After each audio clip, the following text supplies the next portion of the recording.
Alright, ladies and gents, we are back, and this time we are heading back to Palmdale, Lancaster area. Alright, so if you grew up anywhere around Palmdale, Littlerock, or Pearblossom, there's a good chance you've heard somebody mention the Devil's Punchbowl before. And honestly, even the name sounds cursed. Now, for anybody who's never been there, the Devil's Punchbowl is a massive canyon and rock formation area near the San Gabriel Mountains. During the day, beautiful place, hiking trails, rock formations, family walking around, normal. But at night, completely different story. No lights, no people, just canyon roads, desert winds, and darkness. And apparently, over the years, people have reported all kinds of weird experiences out there. Voices, figures near trails, whistling, and stories about hearing somebody calling their name from inside the canyon. Now, obviously, a lot of that could be people freaking themselves out, because isolated places do weird things to your brain at night. But tonight's story is probably one of the creepiest rumors I've heard connected to the Devil's Punchbowl. And honestly, the scary part isn't what people saw, it's what they heard. Now, before we start, quick disclaimer. This episode is part of an ongoing fictional horror series inspired by real locations, desert folklore, local rumors, and urban legends. So turn down the lights, get comfortable, and let's get into it. So according to the story, this happened sometime around 2016. A group of friends from Palmdale supposedly went out towards Devil Punchbowl after a bonfire nearby. Now, from what people say, there were 5 of them total. 3 guys, 2 girls, late teens, maybe early 20s. And apparently, the plan wasn't even to hike.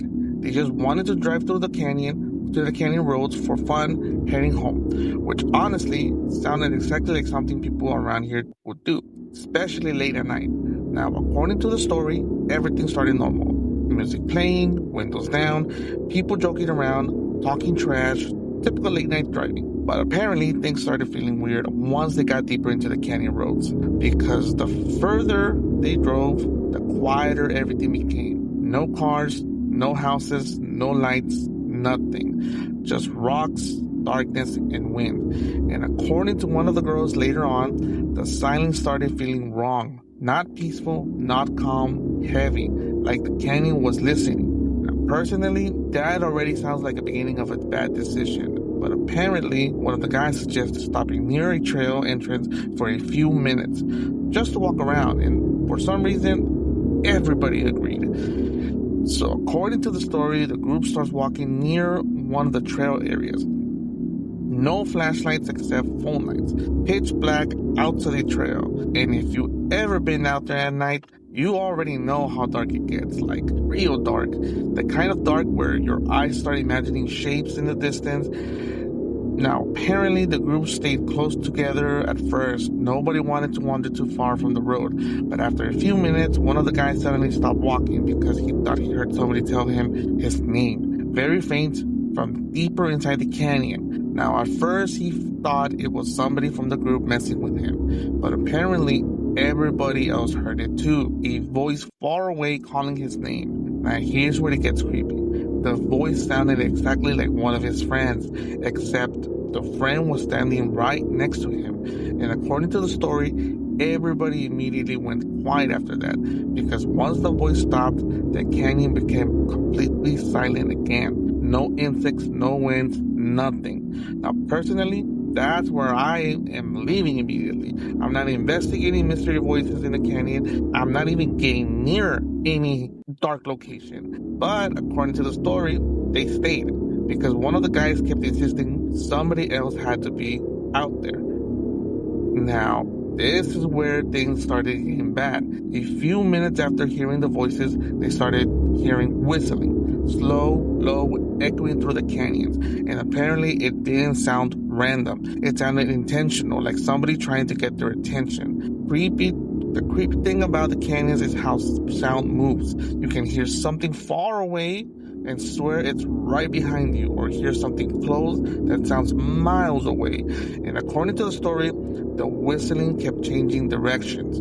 First left, then behind them, then somewhere deeper ahead, like it was moving around them. Now, one of the girls supposedly started panicking and wanted to leave immediately, but before they turned around, they heard the voices again. this time louder, calling from deeper in the canyon. And according to the story, it sounded scared. It sounded like somebody needed help. Now, here's the part that freaks me out, because supposedly the voice is exactly like the same guy standing in the group, same tone, same voice, same everything. Imagine hearing your own friend screaming for help while he's standing next to you. That's horrifying.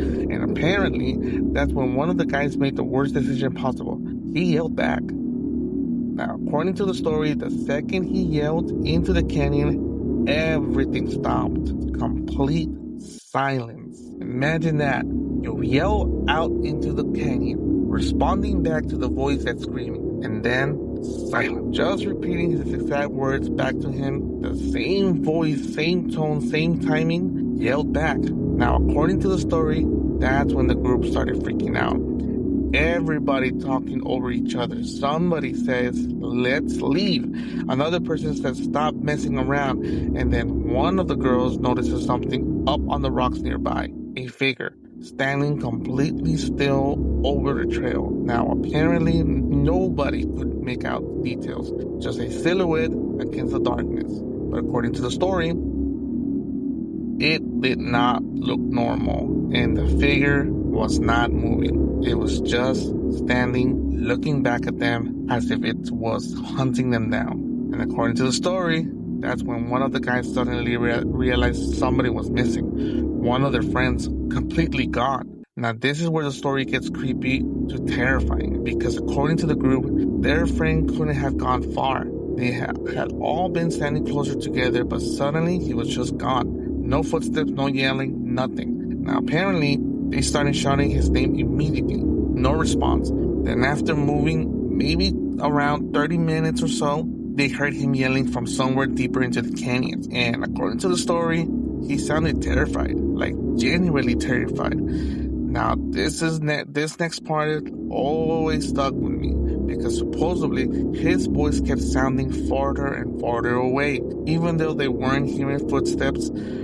No movement, just like his voice was getting more distant, like something was leading him deeper into the canyon. Now, at this point, the group completely panics. One of the girls starts crying. Another person wants to run back to the car. But according to the story, they eventually spotted their friend standing near a cluster of rocks farther down the trail, motionless, facing the canyon. Now, when they reached out to him, he supposedly looked confused, like he had no idea what got into him. And according to the story, the first thing he said was, "Did you hear it too?" Apparently nobody answered, because they all already knew exactly what he meant. Now, according to the story, the group left immediately after that. No more exploring, no more joking around, nothing. Everybody gets back into the cars and starts driving out of Devil's Punchbowl as fast as possible. But according to one of the girls, their friend who disappeared wasn't acting normal anymore. Apparently, he stayed quiet the entire drive, wouldn't answer questions, wouldn't explain where he went, just stared out to the window. And according to the story, right before they reached the main road, he suddenly asked, "Did you guys see the people down there?" Now, apparently, everybody turned around immediately because nobody else saw anybody. And according to him, there were multiple figures standing deeper into the canyon watching them, not moving, just standing there. Now, obviously, you could explain all of this logically as darkness, fear, echoes, adrenaline running through your course.